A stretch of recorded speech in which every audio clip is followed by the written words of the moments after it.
We'll hear argument next in Case 2011-14, American Hospital Association versus Becerra. Mr. Verrilli.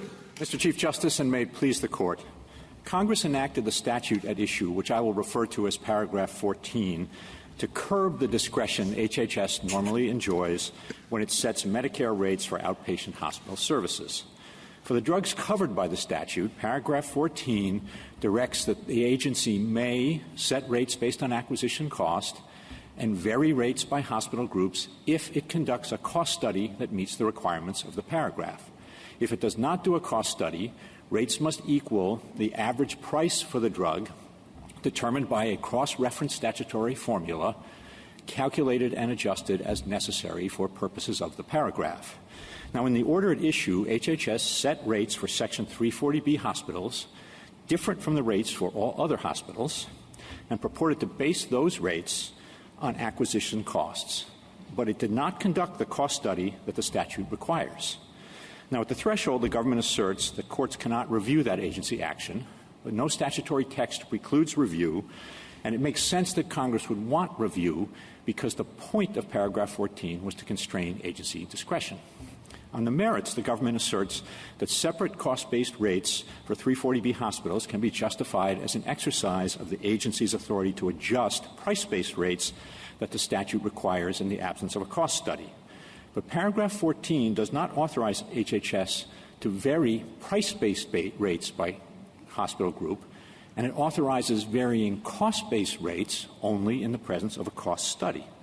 And beyond that, HHS didn't base the rates it set for 340B hospitals on average price at all. It estimated the acquisition cost using a different formula and then swapped that number in for the average price number. That's a substitution. It's not an adjustment. And it can't be justified under Chevron. Congress spoke directly to the question of when rates can be based on acquisition cost and vary by hospital groups, and that's when it conducts a cost study. Congress surely did not delegate to HHS the authority to remove that statutory requirement. I welcome the Court's questions. Mr. Verrilli, if we don't agree with your last statement, but rather with the D.C. Circuit that you in its application to Chevron, and that we agree that Chevron disposes of this, would you argue, or are you arguing that we should overrule Chevron to get to the statutory approach that you're taking? Well, I think, Your Honor, the way we've approached that question is that we think with respect to the application of Chevron here, we are asking the Court to reject the D.C. Circuit's application of Chevron. But there are several steps before getting to that final question that Your Honor asked. We do think that what the D.C. Circuit did was essentially go hunting for ambiguity and purport to find it by finding superfluity in one provision, superfluity in another, and saying there's no hierarchy of superfluity, throwing up its hands and deferring.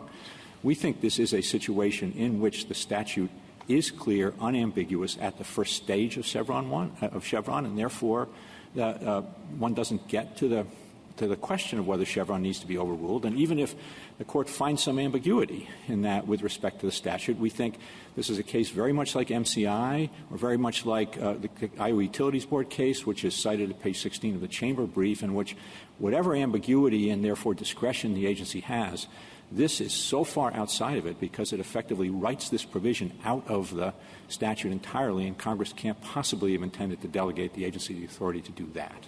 Why? I mean, you understand this better than I do.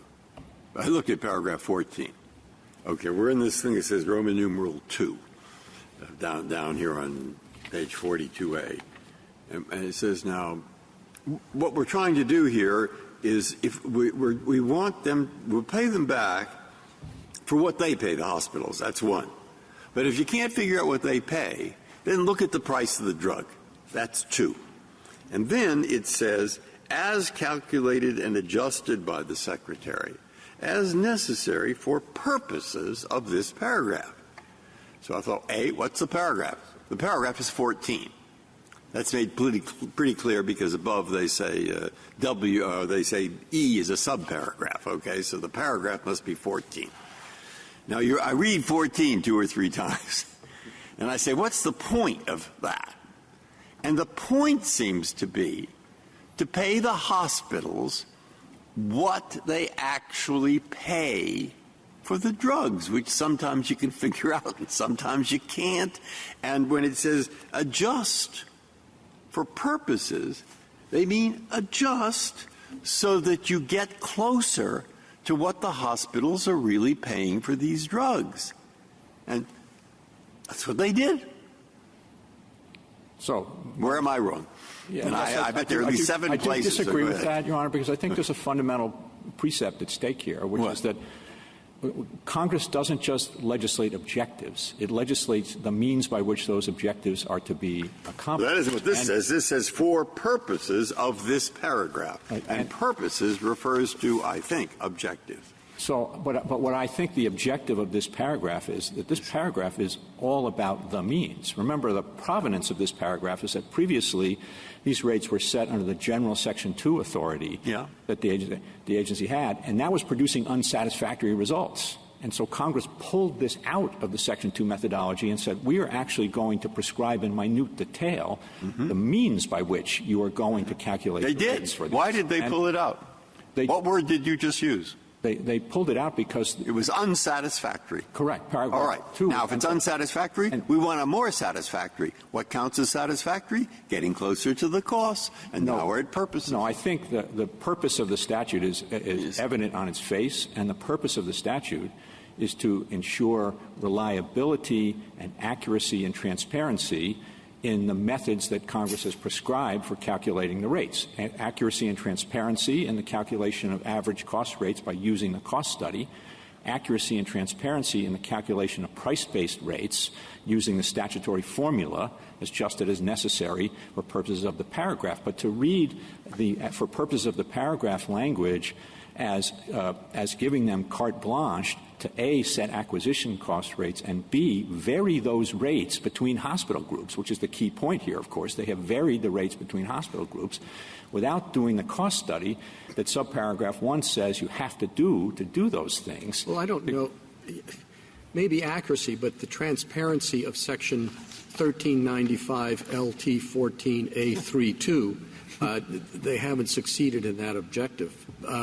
But it does seem to me you have to have some limiting principle for what necessary for purposes of this paragraph means, or your case is pretty well, I think it might be wrong, right? I mean, because you have to say that doesn't mean they can do what they would otherwise do under Roman numeral I. Correct. And there are things. Well, so what does it mean? Purposes of this paragraph seems pretty unlimited.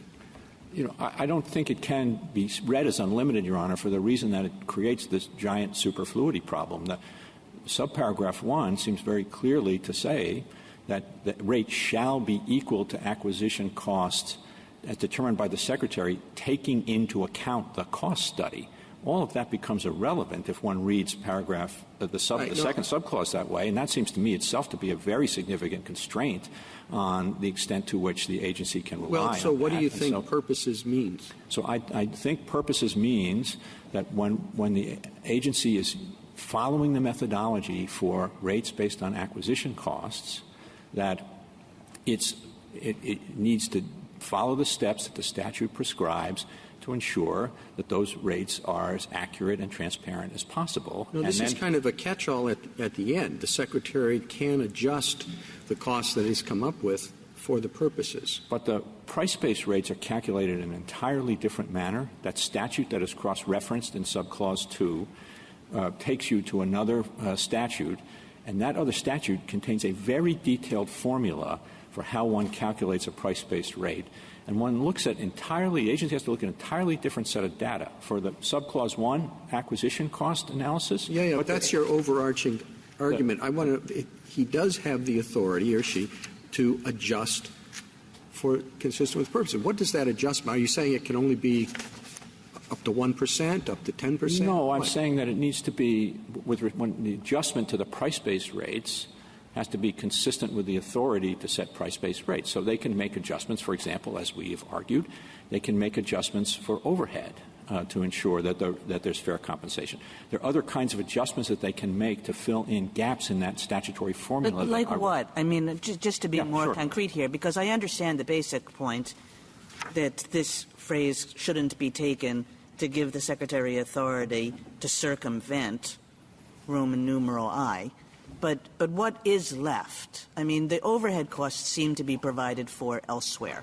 So what are these adjustments that this Roman numeral II provision is talking about? So let me talk about overhead costs, and then I'll give you some other examples. With respect to overhead costs, it isn't entirely taken care of. Paragraph 14E gave authority to adjust for overhead for 2 calendar years.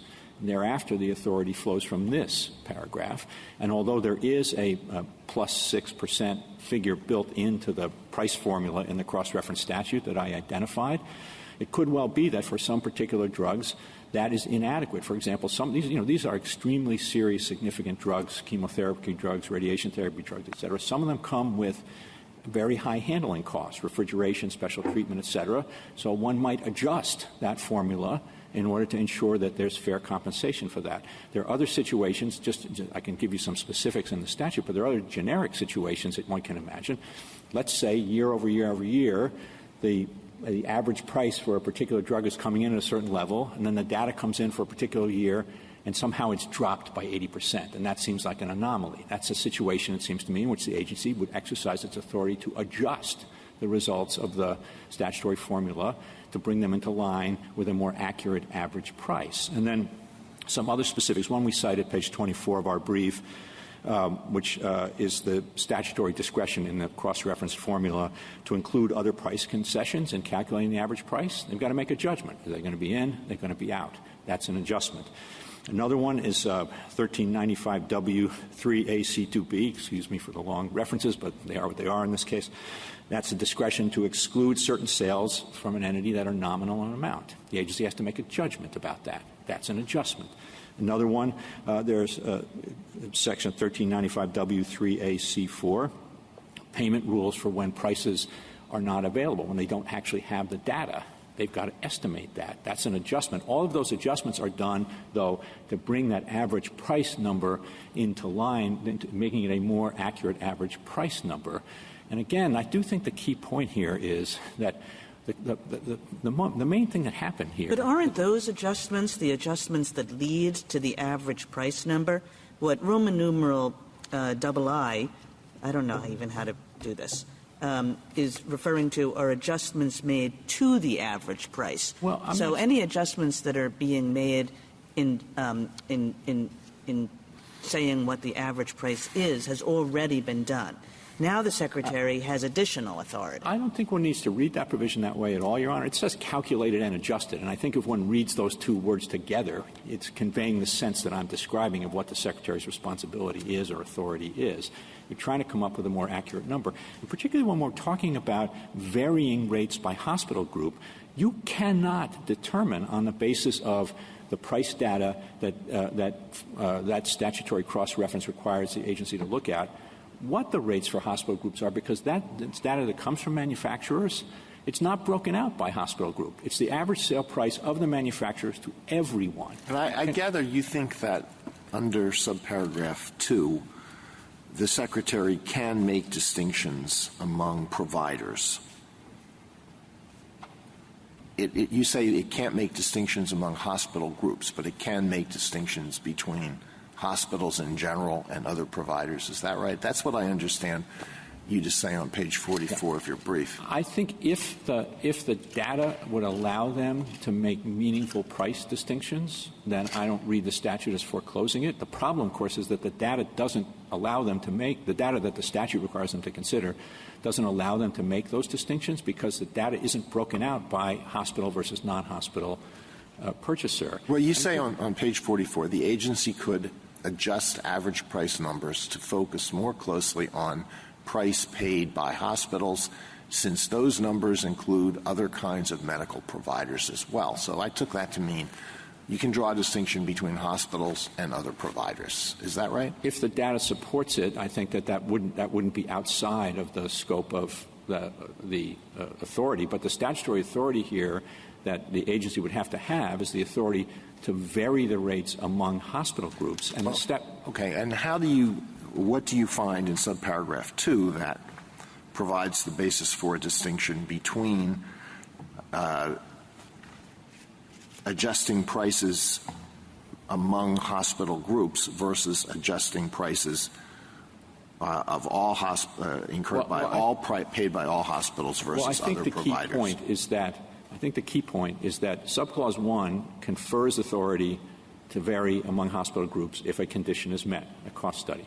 Subclause 2 doesn't contain that authorization to vary among hospital groups. Just isn't there, and that seems to me quite significant. Congress granted it in the first subclause, did not grant it in the second subclause, and I think the reason for that is because Congress wanted — now, I have to infer this because there really isn't any legislative history here, but I think the reason that Congress wanted made that distinction is because it's a significant thing to break out hospital groups and have them be reimbursed at differential rates. And so if you're going to do that, we want to make sure that that you're acting on reliable numbers. You have to look at the acquisition cost data.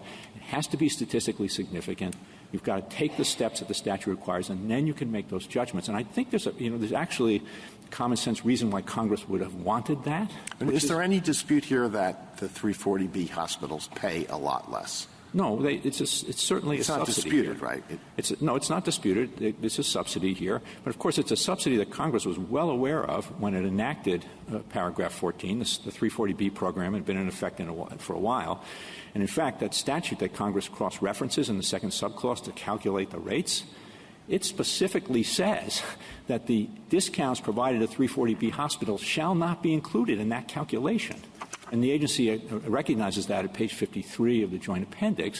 So it would be very odd to say that Congress said, don't consider that when you're factoring in this number, but then let it back in the back door by allowing an adjustment that effectively sets a different cost-based rate for 340B hospitals without doing the very thing that the statute requires as a precondition. Mr. Verley, should we care about the difference between the word cost and price? Does price do any work here? So I think that, Justice Barrett, what matters there is that in the operation of this statute, the cost and price are two different things because they go to two different data sets. The calculation of cost under the first subclause goes to that requires the agency to get data from the hospitals about what they actually spend. And so it provides a more accurate basis for assessing what the cost is, and then in turn an accurate basis for varying among hospital groups. The price data, as I said earlier, the average price provision, subclause 2, as I said earlier, cross-references a statute which then tells the agency to look at data that they get from the manufacturers. And then that statute is very detailed. It says, include these kinds of rebates, don't include those kinds of rebates. Include these kinds of discounts, don't include those kinds of discounts. And come up with, and the statutory text is the average price for the drug for the year. And I think that's a good argument for you because it's hard. I mean, there's a difference between the sticker price on a car and, what the actual cost is, when I leave the lot. And price does seem like something like as you point out, the definite article, right. The average price seems, I take your point, it seems harder to vary. And then I do think that this goes to what the meaning of adjust is here. Now, we've gone back and forth in the briefs about whether you can have a major adjustment or a minor adjustment. But I do think with respect to the meaning of the word adjust, at a minimum, what it does is require you to have a consistent baseline. You start with A and you adjust A.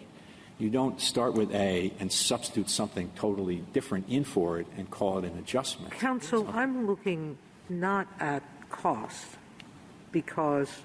or price, because as I see it, price is what acquisition cost is based on data that shows the actual price or cost. But the average acquisition, the average price for the drug is gotten from manufacturers, and you have this very rigorously articulated system to decide cost. And under the three subdivisions, basically Congress says you can look at this plus X, Y, and Z discounts, but not A, B, and C discounts. And one of the A, B, and C discounts they don't let you look at is the 340B. That's what you mentioned earlier, correct?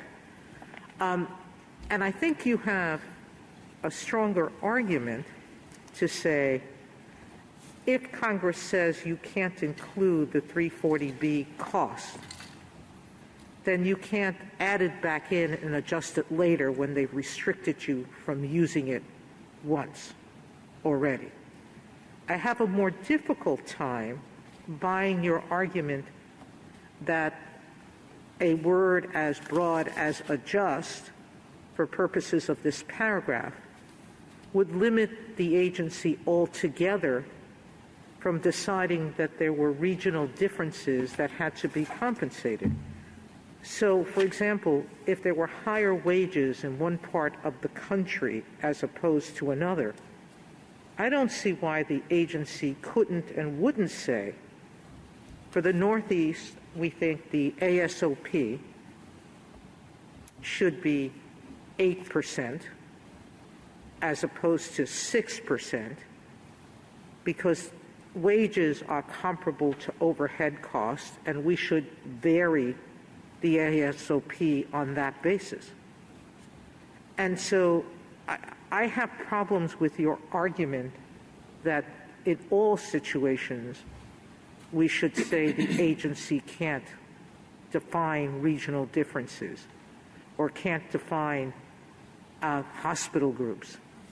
I find that there's a stronger argument to say they can't do it on 340B because acquisition cost says you can't base it on that. So, Your Honor, given that you seem to have embraced at least part of our argument, I'm hesitant to push back. No, you're hesitant to. But I do want to because that's a little the most bit because important. I do think the provenance of the statute matters. That's the kind of judgment that the agency could make prior to the enactment of paragraph 14 when it was calculating rates under paragraph 2. That's exactly what paragraph 2 authorizes the agency to do, is make those kinds of distinctions.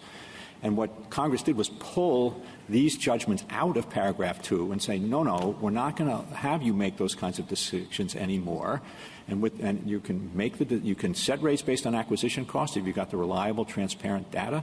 And if I could just make a point about that, I think an important reason why Congress would want that kind of reliable, transparent data as a basis for varying among hospital groups is to avoid political favoritism, avoid powerful interests going into the agency and jawboning the agency into giving them higher rates based on whatever formula they can come up with. What this statute does is say, no, there's one way to do this and one way only.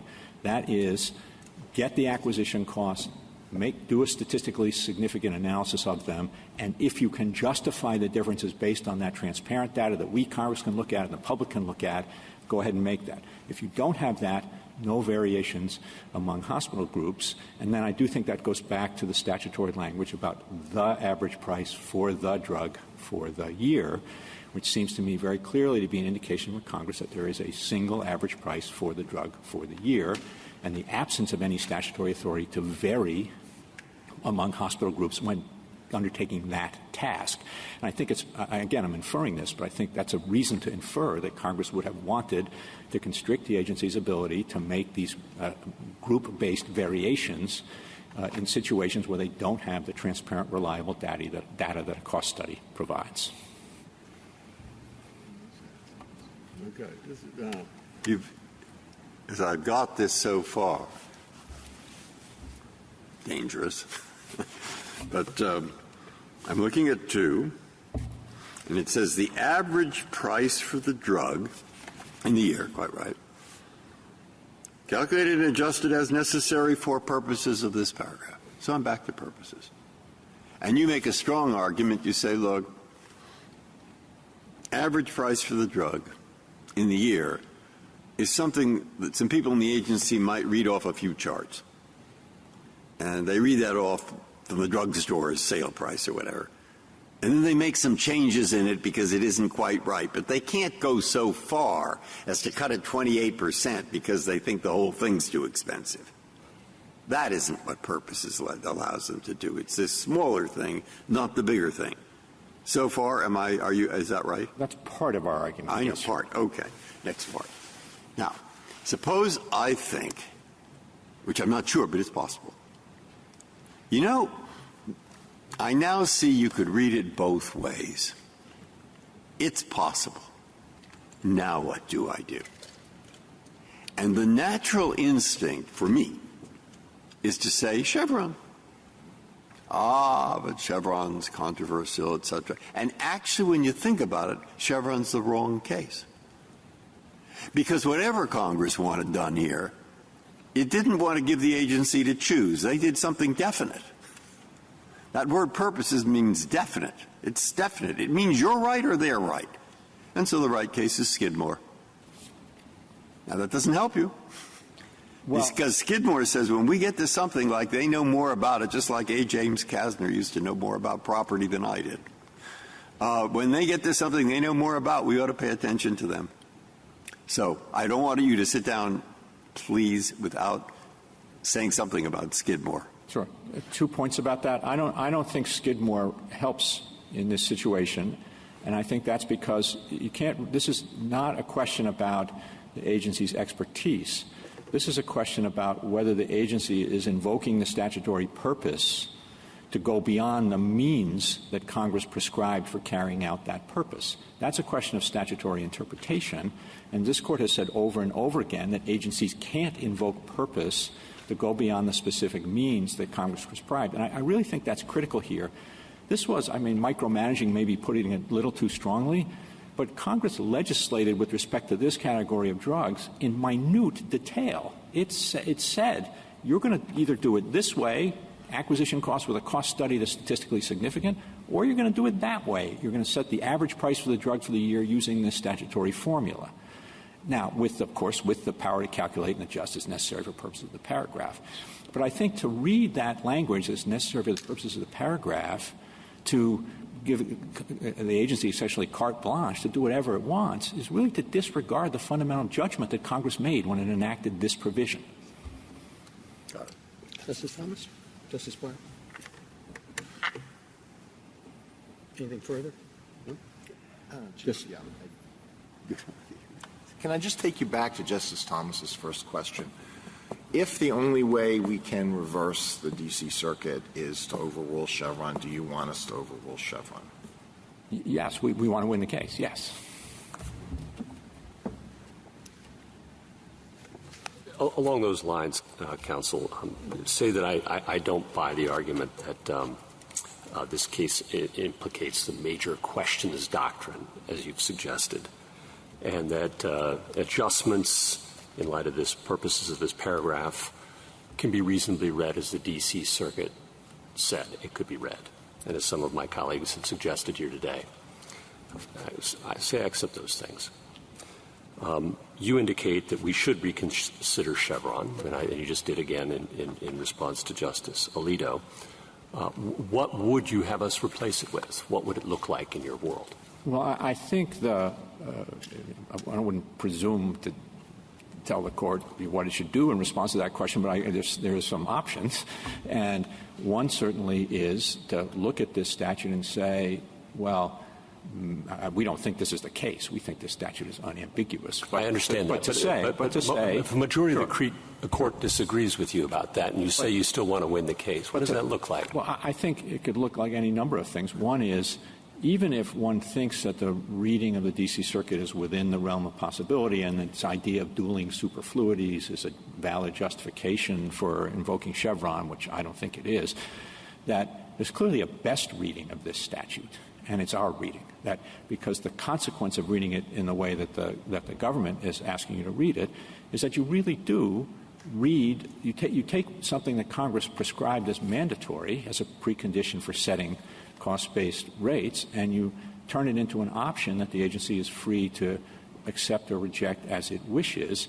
That's clearly not the best reading of the statute. So I think that gets you to where we want to go. The other way seems to me, I think we're not really exactly invoking the major questions doctrine, but there's a corollary here, which is none of that works for me. Say then what? Well, I've told you, if you think that then you just pick the best reading, 5149, you win. Is it? Yes. Okay. No. Yes. And you in your cert petition suggested that this case is part of a troubling trend, that though this Court has emphasized repeatedly that lower courts should employ all the tools of statutory interpretation As it turns out, at least according to your studies, only about 30% of them resolve cases at step one, and that this case is an example of what you called that troubling trend. I wanted to give you a chance to comment on that. Yeah, I just elaborate on the dueling superfluities point. I mean, that's the essence of the finding of ambiguity in the Court of Appeals. I said, well, if our reading of a just can't be right because overhead is already accounted for in other ways, so there's a superfluity there. True, there's a superfluity in the way the government wants to read it because the mandatory, what seems like a mandatory cost study requirement in subclause A for acquisition cost rates and variances among hospital groups. Sure, that becomes superfluous in a sense, but there's no hierarchy of superfluity here, and therefore Chevron governs and we defer. Well, respectfully, as I tried to illustrate in my conversation with Justice Kagan, there isn't superfluity with our reading. But even if you grant that there is, there's a vast difference between superfluity in the sense of belt and suspenders, which is the superfluity accusation against our position, and superfluity in the sense of writing a whole column of the U.S. Code out of the code entirely and telling the agency it doesn't have to do the very thing that Congress said it has to do. Justice Kagan? Justice Kavanaugh? I have a couple questions on to follow up on Justice Gorsuch's question. If you take footnote 9 of Chevron seriously, that says to apply all the traditional tools of statutory interpretation and construction, and you get, presumably if you do that, you get an answer. I understand that to be what you're saying we should do here, and not give up too soon, but follow it all the way through. And right. I guess what we're advocating the court essentially follow the path that was set forth for our deference in Kaiser. The same idea here. You've got to exhaust the toolkit, and that requires consideration of context and structure and the overall operation of the statute, the provenance of the statute, all the things that would bring to bear. And if you do, we think there's one clear answer. And then second question, more on what Congress was getting at here. You said they did this to protect against executive favoritism of particular kinds of hospitals. You didn't kind of connect that up to what happened here with the 340B hospitals, but I gather what happened is that HHS thought just it was inappropriate to give this degree of subsidy to certain category of 340B hospitals. Is that the accurate story, or what is the story? A couple of points about that. I want to be clear that the political favoritism is an inference. There isn't any legislative history suggesting that, but it seems like a quite reasonable inference to me. Regional favoritism, category favoritism. Now, with respect to 340B hospitals, yes, that's what the agency decided, that this subsidy had been around for a long time. It didn't want it to continue. And we're not saying that that's beyond the agency's authority. We're saying that the agency has to, if the agency wants to get rid of it, it's got two options, it seems to me. One is you follow the means that the statute prescribed for varying by hospital groups, which is you do a cost study, you determine, you come up with data that's statistically significant on which you can rely to justify the variation, and you vary it. And then if you don't want to do that, if you think it's too burdensome, you think it's bad policy, you go to Congress and say change the law. But they didn't do either of those things. Instead, they took a shortcut that the statute doesn't authorize. Thank you. Thank you, counsel.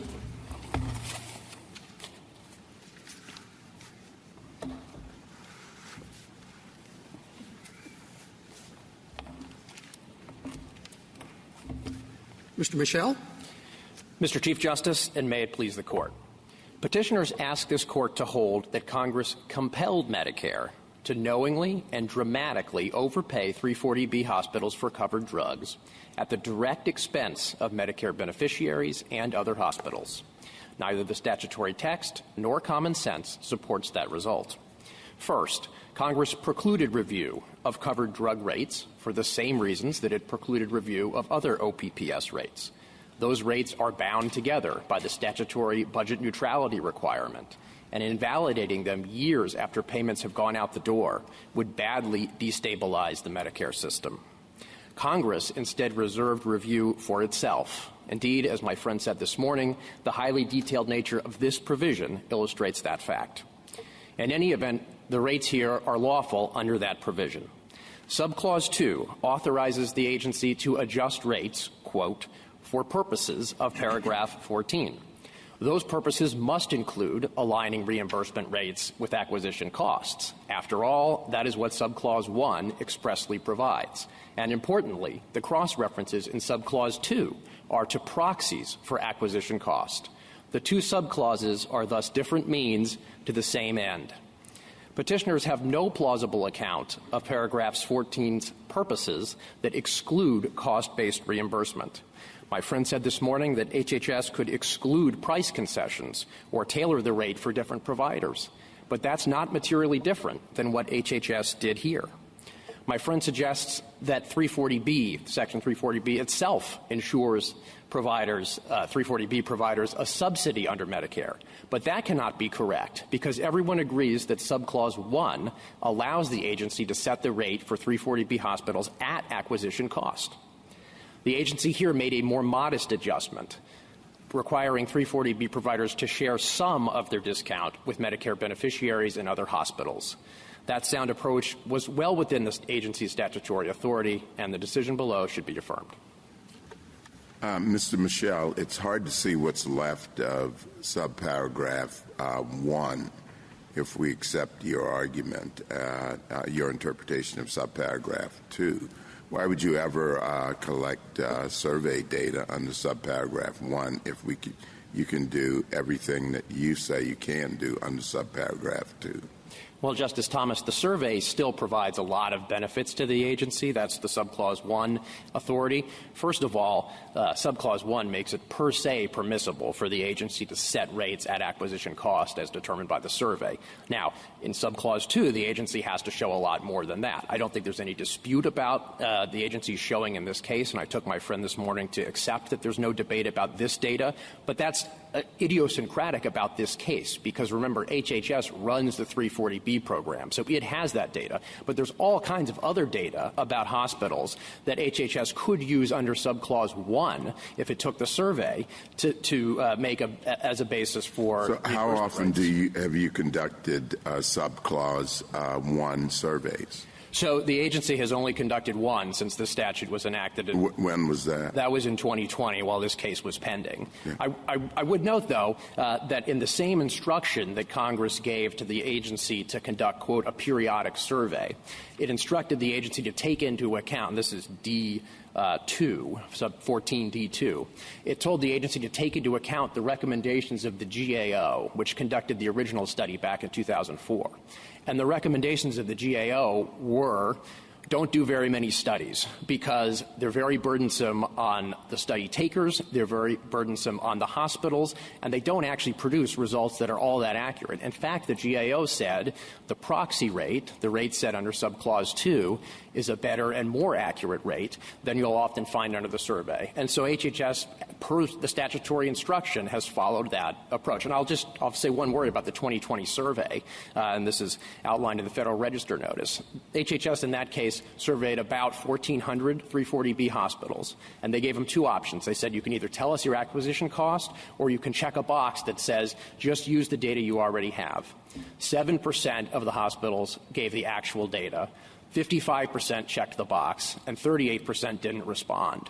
So the survey ended up producing a rate that was very similar to the rate that would have been produced by the agency using its own data, which is, of course, what it did here under Subclause 2. Counsel, what do I do with the fact that 3A, when it's calculating costs, says to you you can count almost any discount that's given to a hospital in the price that was established, except, and it bars you from using the discount given to 340B. What do I do with that statutory command not to include that in the average price data? How do you get the power to include it in the AOP, what is it called, the ASP? Doesn't it seem contradictory that you're trying to sneak in through the back door a prohibition on the front door?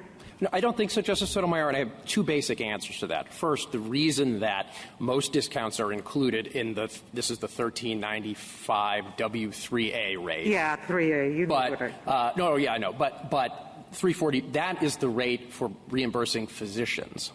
And physicians are not eligible for 340B discounts. So that's why that rate is excluded from 1395 W3A. Now, the second point is it can't be the case that that provision or 340B imposes some kind of duty under the agency in this provision to give a subsidy to 340B hospitals, because everyone agrees that if the agency took the survey, it could set the rate for 340B hospitals at acquisition cost simpliciter, no discount, no subsidy.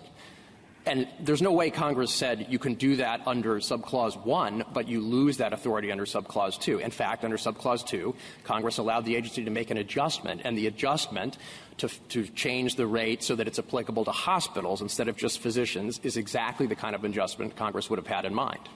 But the adjustment... Well, we're probably going to ask the same question. I doubt it. No. All right. I'll ask two questions quickly. As far as judicial review is concerned, your problem is that 12 lists 5 other provisions where there's no judicial review, and 14 isn't one of them. Okay? So I don't know how you get 14 in there when it says a bunch of others, not 14. The second one is what he's saying is we have 1 and 2. Okay? 1 is cost and 2 is price. Now, when you're supposed to use 2 is when cost fails. You have no cost figures, or they're all a mess. And you can't figure out cost. So now we go to 2, which is price. Everybody knows price isn't as good as cost because we're trying to get at the cost. But 2 is about price.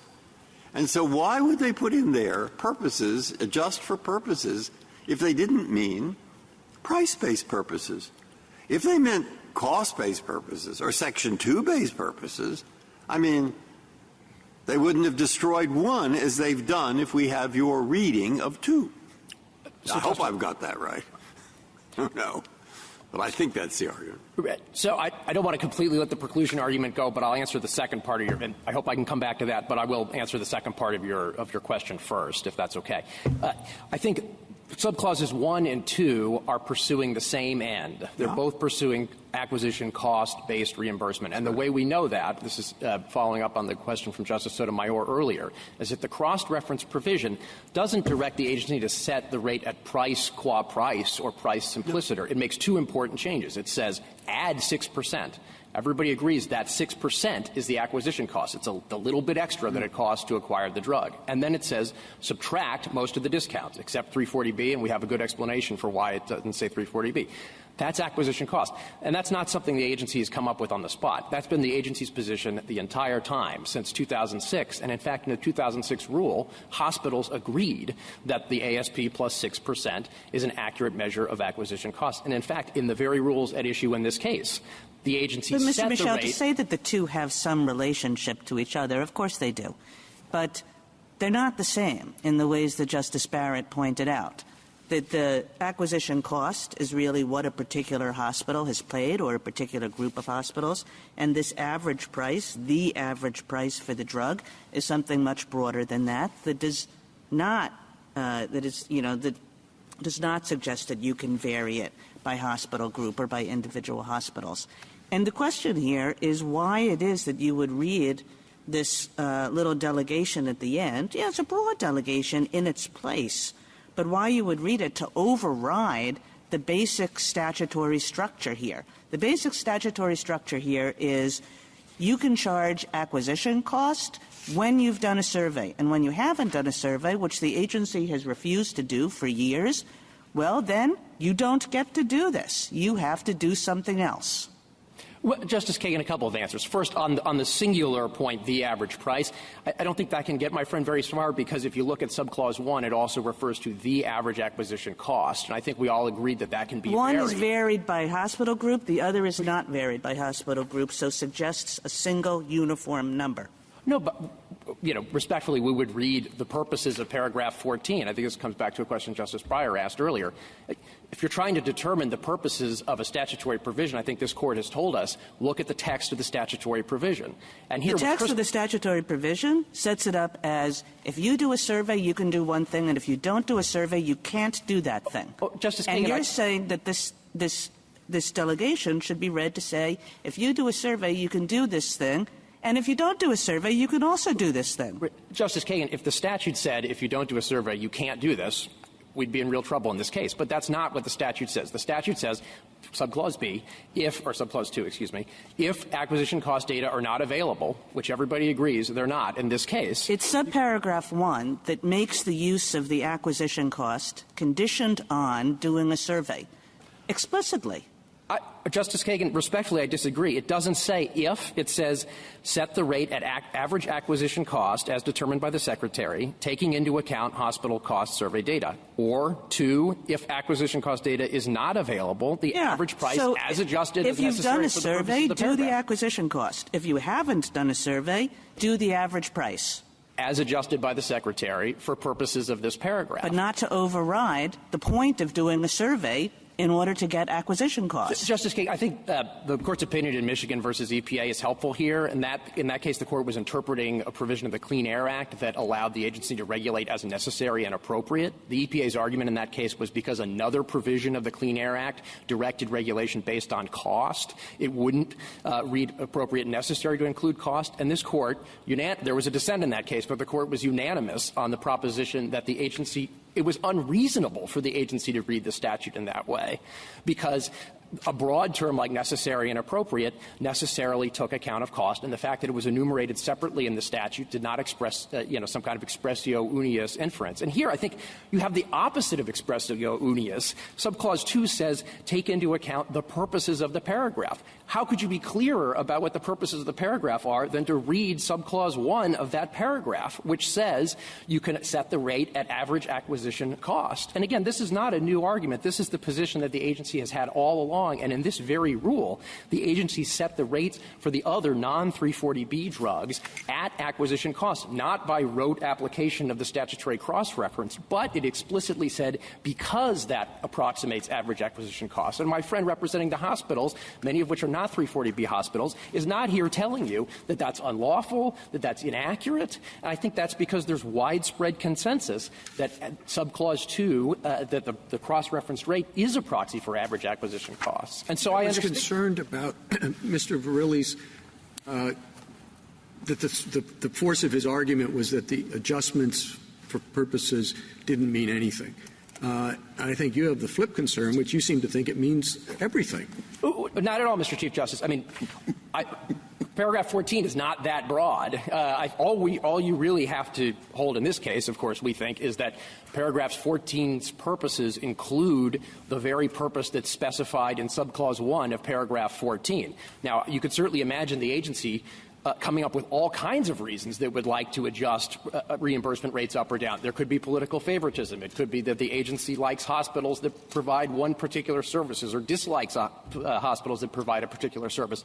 None of that would be in bounds under this provision. The purposes of paragraph 14 are limited to those that are specified in the text of paragraph 14. And again, my friend made the point about the agency trying to read broadly statutory purpose. I mean, I just want to make completely clear, this is not an invocation of the purposivist canon of statutory interpretation. We're reading the text of the provision that directs the Secretary to adjust for purposes of paragraph 14. But you're reading the text of the provision, Mr. Michel, as though the provision said, use average acquisition cost if you have survey data, or if you don't have survey data, do the same thing.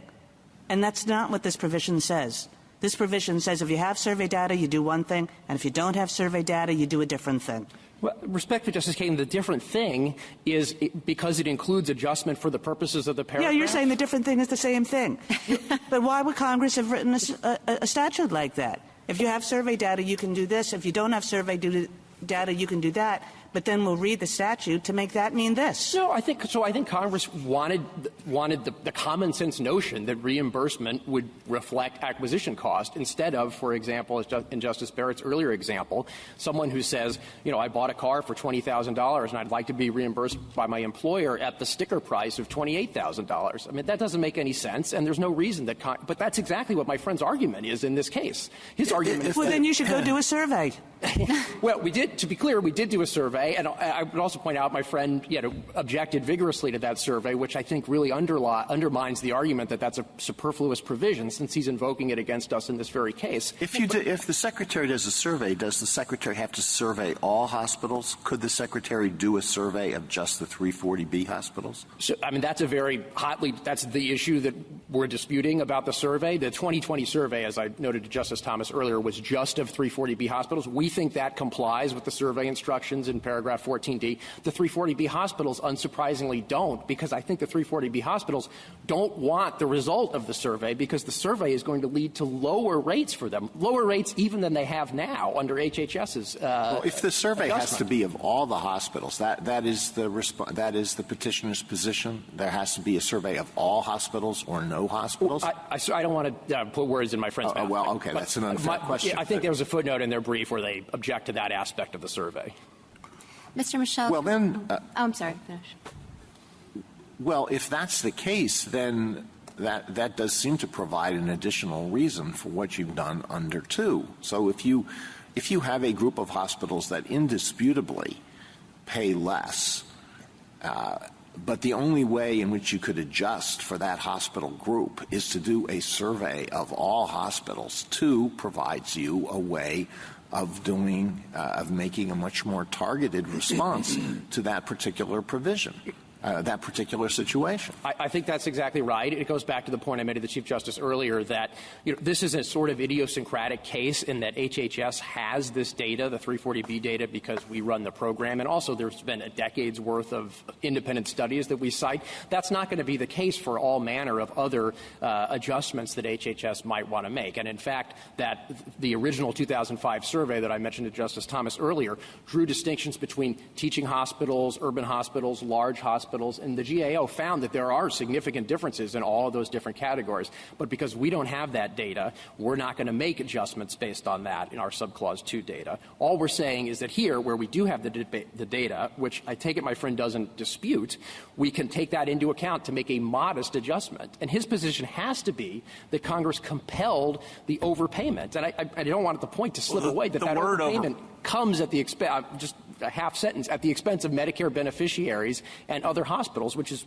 right in the teeth of the purpose of this statute. But the word overpayment with respect to 340B hospitals is questionable, isn't it? At least the amicus brief suggests. They're about a third of the DSH hospitals in the country. They provide a huge amount of the uncompensated care in the hospital. A lot of them, as the amicus brief points out, are in rural areas, Kentucky, West Virginia.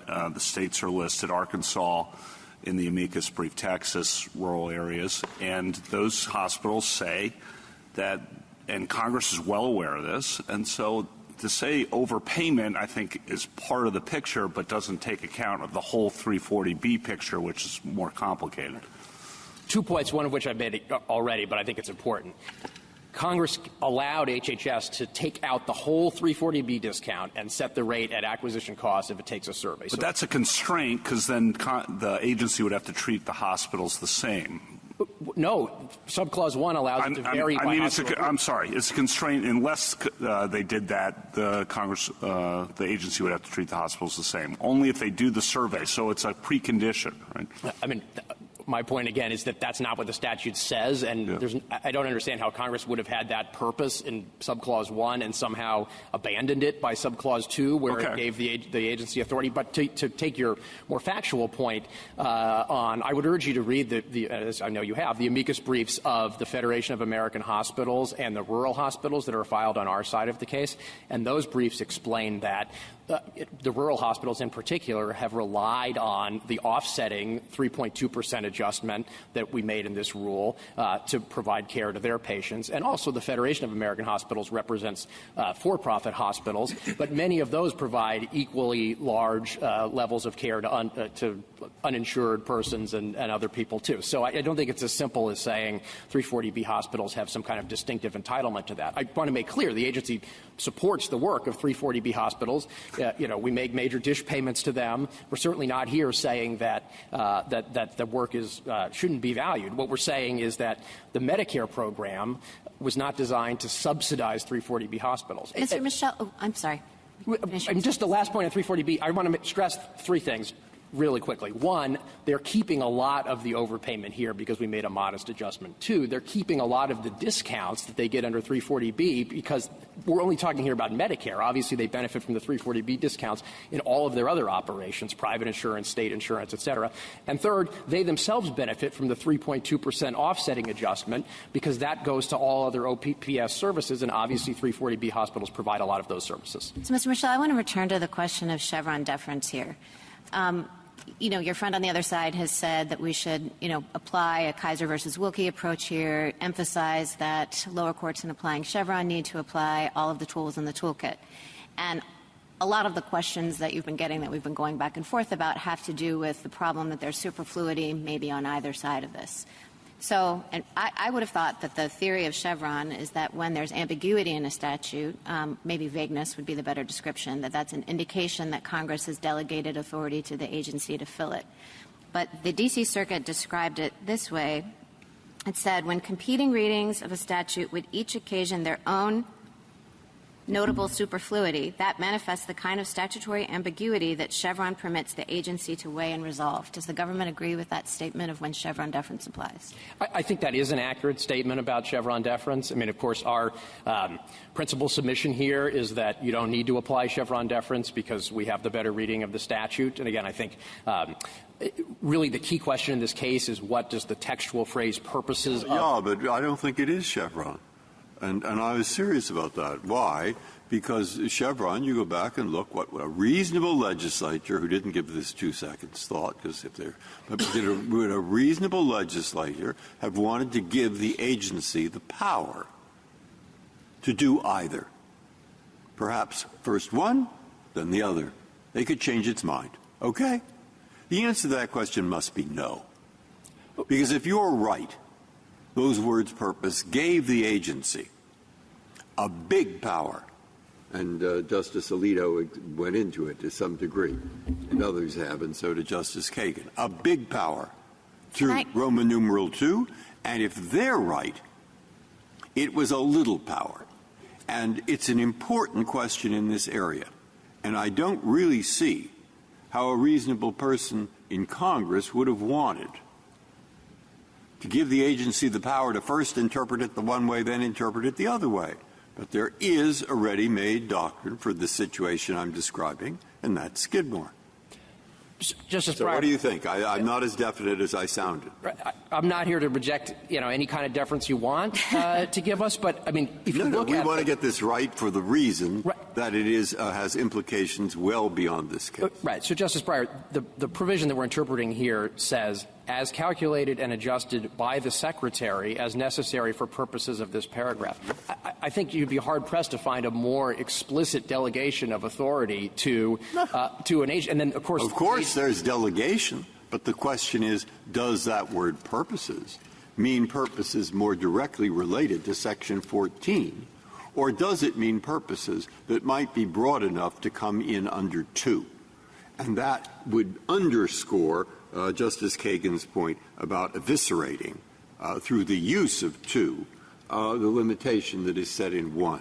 Now, having listened to this, and not before, I now think that's I do think it's a fairly important question. And I don't see how the agency would be given the power to shift from the one to the other, this year the one, the next year the other. Okay, that's where I am at this moment. I'll change probably 50 times. Sure. So I think as a doctrinal matter, this is clearly a Chevron case in that there's an express delegation of authority to the Secretary. The Secretary issued a notice and comment rule in which it explained the reasons for its legal interpretation. In some ways, this is almost, more of a State Farm question in that the question is what factors can the agency consider when it interprets the phrase purposes of paragraph 14, and I take my friend has the argument that the purposes of paragraph 14 don't include aligning reimbursement rate with cost. We think that they do. But in either event, I don't think there's any existential broad Chevron question going on here. I think, you could view it as a step 1 argument, you could view it as a State Farm argument, but this fits clearly within the doctrinal box of Chevron. In one sentence, what is the purpose of this paragraph? So how do you define that? I would say at a minimum it includes setting the reimbursement rate equivalent to drug acquisition cost. After all, that's the purpose that's specified in paragraph 1. And by the way, that's also the purpose. When you look at the purposes of the paragraph, I think you have to look at it within the context of the broader statute. The Medicare statute, as this Court said in the Regents Hospital case, has a pervasive focus on cost-based reimbursement. The OPPS program, paragraph T that we're looking at, has all kinds of references to cost, labor costs, wage costs, other things like that. And it's just a common sense understanding of the notion of reimbursement. So I think all of those things illustrate that whatever the purposes of paragraph 14 are, they have to at least include that. Now, I also think if you look at... I said one sentence. Yeah, okay. Mr. Michel, can I just return to my question from before? Because I think I actually do see this a little differently than as Justice Breyer posed the question to you. So the D.C. Circuit said that the basis for Chevron deference here was that resolving which superfluity was worse was one for the agency.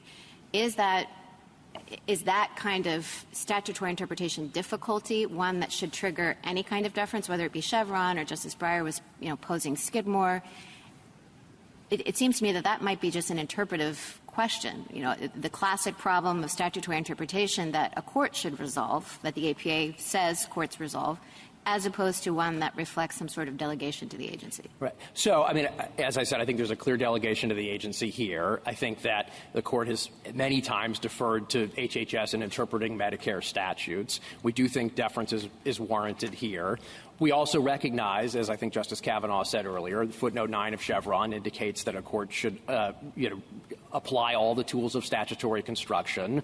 We accept that approach, and that would include looking at superfluity questions. So you would reject that statement of when Chevron deference would be appropriate? No, not at all. I just meant to say it's appropriate for the Court to... I understand you have other reasons for asking for Chevron deference. I'm just saying if that were the basis, would you say that that's an accurate statement of when Chevron deference should apply? I think it is, but not only do I not think Chevron is necessary in this case, I don't think that particular application of Chevron is necessary in this case either. Well, I think you're saying... No, please go ahead. After you. Go ahead. Golly. All right. I did want to follow up. I think we probably both are going to wind up asking the same question in truth this time.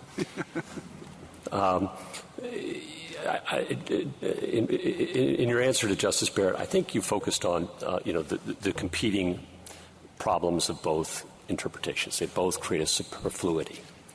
And is that enough ambiguity? In my mind, I think of that not as a delegation question. You've got some language talking about delegation to statute, fine. But the question that Chevron tends to pose, the difficulty with lower courts and with this court, is what's ambiguous enough to trigger deference to the government. And in a lot of circumstances where we don't have Chevron applicable and have competing statutory problems, we go down and apply all the tools of statutory interpretation, as Chevron footnote 9 says and you've endorsed, and we come up with an answer. It may be 51-49. It may be really close. You both have spots. You both where you have weaknesses. But we have to pick one, and we do. And we're always able to do it. So why shouldn't that be true here?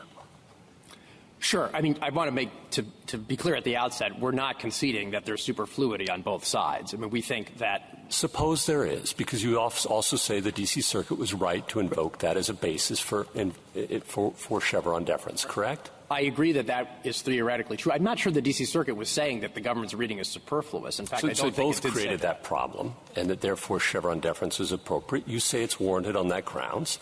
And so I guess I'm just asking, why in this particular area, why in this case, when we're able to resolve these cases, as Mr. Verrilli said in other situations, 51-49 without any problem? Well, again, I would reread I don't think that's what the D.C. Circuit was saying. I think that it said that made essentially the argument that we're making here, which is the purposes of paragraph 14 include those that are specified in subclause 1, and there is no superfluity because... But maybe I'll ask you the question more generally. How much ambiguity is enough? You could write a whole law review article about that. Somebody has. Yeah, I know. I don't think I can give you an answer to that question, Justice Gorsuch, but, I suppose I would say we agree that you would apply the tools of statutory interpretation. So the government can't tell us how much ambiguity is enough? I'm not sure anybody's answered that question. It's been a long time. But at a minimum, in this case, I don't think there's much ambiguity at all. All right. Because the purposes include those that are specified in the paragraph. Justice Thomas, anything further?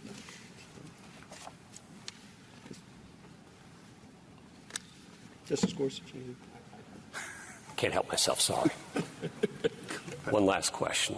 If the government can't tell us how much ambiguity is enough 40 years almost after Chevron, and these cases always tend to arise, or often tend to arise, in circumstances just like this, where the government's seeking deference for a rule that advantages it. We saw one yesterday. Here's another one. Advantage the federal fisc at the expense of hospitals that serve low-income patients and who are relatively politically powerless and cannot capture agencies or lobby them as effectively as others.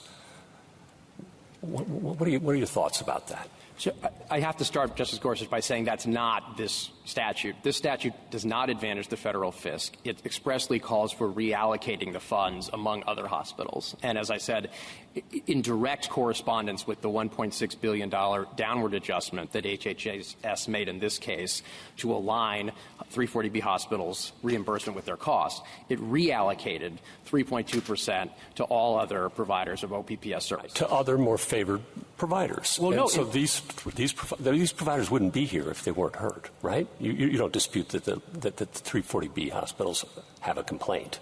I don't dispute that they have a complaint. I would point out, as I think I did earlier, that they actually benefit from the 3.2% increase as well. And if you read the Federation of American Hospitals amicus brief, it cites a study indicating that nearly half of 340B hospitals come out ahead under these rules. We're not disputing their standing. They certainly do have an interest in obtaining the higher, extra payments. But I did want to take issue with the characterization of the statute as one that is meant to advantage the federal government, because the budget neutrality requirement makes clear that that's not how this particular statute operates. To pick up on Justice Barrett's and Justice Gorsuch's question, I would think the tools of statutory interpretation that are referenced in Chevron footnote 9 would include resolving competing superfluities. No? I think it could, but I think the D.C. Circuit in this case applied all of the canons of statutory interpretation and concluded that there was, in its view, still some ambiguity. Although I will say the opinion does not, at least I don't think, respectfully, the opinion reads like a case where the D.C. Circuit threw up its hands and said, we're just going to go with whatever the government says. There's a detailed statutory analysis by Judge Srinivasan on behalf of the court in which he goes through lots of different canons of interpretation. And ultimately, we understand the holding of the D.C. Circuit to be that the language purposes of paragraph 14 include aligning reimbursements with acquisition costs, which, although done within the Chevron framework, is an interpretation that doesn't ultimately require Chevron deference. And second question, I don't think we've talked enough about the word adjust. I mean, that's not a word of breadth, as the MCI decision seems to me on point here in saying don't read a word like modify or adjust, which imply something modest, to allow this kind of broad effort, as Justice Kagan's questions pointed out. So on that word adjust, even though you have the purposes of the paragraph, it's linked back to calculated and adjust. Adjust seems modest. Well, I think adjust has to take its meaning from, like most statutory terms, from context. I mean, if somebody said, I'm going to adjust my spending patterns because there's a new bridge toll, or said, I'm going to adjust my spending patterns because I have a child in college, those would mean two different things. And it would mean its meaning would come from context. And here the context is making an adjustment. Of course, our whole position in this case is that it means making an adjustment that corresponds to the difference between acquisition costs and reimbursements. And if that difference was 5% and we made a 50% change, I think you would say that's not an adjustment. I think you'd probably also say it's not for the purposes. But in this case, everybody agrees that the change is a modest, conservative estimate, cautious estimate of that change. But the adjustment, this is going to repeat Justice Kagan's question a little bit, but I'll close with this. The adjustment ends up eradicating the requirement to do the survey and allows you to accomplish the end that the statute permits only with the survey, just by calling it an adjustment. So just to come back to that point, I mean, what the statute requires with respect to the survey is that the Secretary take it periodically, that's D2, 14D2, after taking into account recommendations from GAO. The fact that subclause 2, the provision we're so focused on here, starts with if hospital acquisition cost data are not available, that means that Congress had to contemplate that there would be years in which the agency didn't take the survey and that it wanted it to use this rate. So there's no requirement that the agency take a survey, and the agency's not other than periodically. But my friend's argument here was not that the agency failed the periodic requirement. So I think the agency is not evading the survey requirement because there is no survey requirement in this case. On adjust. Thank you. Okay. Ms. Kagan? Justice Barrett? No. Thank you, counsel. Rebuttal, Mr. Verrilli? Thank you, Mr. Chief Justice. I've got 4 points, and in the second point, Justice Alito, I'll address your question about the studies. The first point that I think the essence of my friend's argument here is that subclause 1 and subclause 2 are two paths to the same end, and it's all about the ends. Respectfully, I submit that this statute is all about the means. Congress had given the agency the authority in paragraph 2A, 2, previous to this statute, to consider costs in a discretionary way. This statute came along and said, no, for these drugs, we're taking that discretion away, and we're telling you exactly how to do it in minute detail. And I'm sure that this provision was the consequence of a hard-fought legislative compromise. You just read it, and you see how much care and specificity went into it. So this case is about the means, not the ends. Second, with respect to the issue of accuracy, a few points here. First, with respect to the study that the agency has conducted, Justice Alito, the statutory requirement is that the survey conducted shall have a large sample of hospitals that's sufficient to generate a statistically significant estimate of average hospital acquisition costs for each specified outpatient drug. So it's not that it's either only 340B or all hospitals. You've got to meet that general requirement. And you heard what my friend described in terms of their ability to gather, their effort to gather data with respect to this study. 7% of the hospitals, was it, that gave them the data they wanted, another 53 checked the box, a whole lot of them didn't respond. There's no way that study is going to meet the requirement of the statute. And then more generally, the study on which the government relied here to drop the rates 22-point-some-odd%, the government has said repeatedly that we don't contest the accuracy of it. I would note that the government itself recognized its flaws. The MedPAC, the entity that did it, recognized its flaws. And MedPAC, the entity that did it, had so little confidence in the result that it recommended only a 5.3% drop in the rates for 340B hospitals, not 4 times that rate, which is what the government did. Third point, with respect to effects here, I mean, Justice Kavanaugh alluded to this.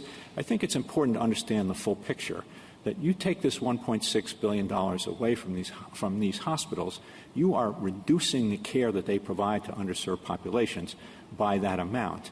And at the same time, other Medicare beneficiaries are going to pay more because this statute is budget neutral. That's true.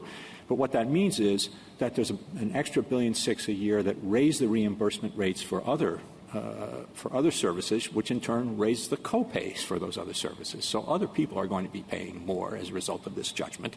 So I just don't think that that's a meaningful argument. And then finally, the question with respect to Chevron deference is how much ambiguity is enough. I think the answer is way more than you have here. Thank you. Thank you, counsel. The case is submitted.